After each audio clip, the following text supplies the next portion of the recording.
আজ কত দূরে কেবা কোন শহরে, আজ কত দূরে কেবা কোন শহরে, আমি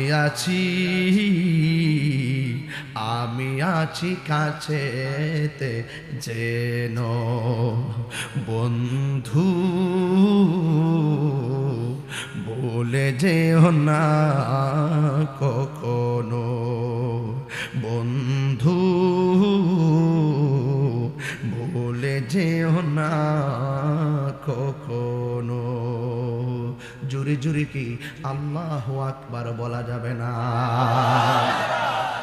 এ দোস্তরা একজন আরেকজনের সঙ্গে তো বন্ধু, কত দোস্তি, হৃদয় থেকে দোস্তি পাতবি। যেন রাত ৩টার পরে ফোন দিয়া যদি কই বন্ধু রে আমার আম্মার রক্ত লাগবো, ওই বন্ধুটা ৩টার পরে ঘুম থেকে উঠা তোমার মায়ের জন্য রক্ত দিতে পাগল হয়ে যাবে, এমন বন্ধু বানাতে হবে। কথা বলেন ঠিক কিনা? ও বন্ধু, তোরে লইয়া বিপথে যাব না, তোকে নিয়ে মদিনার পথে যেতে চাই। কথা বলেন ঠিক কিনা?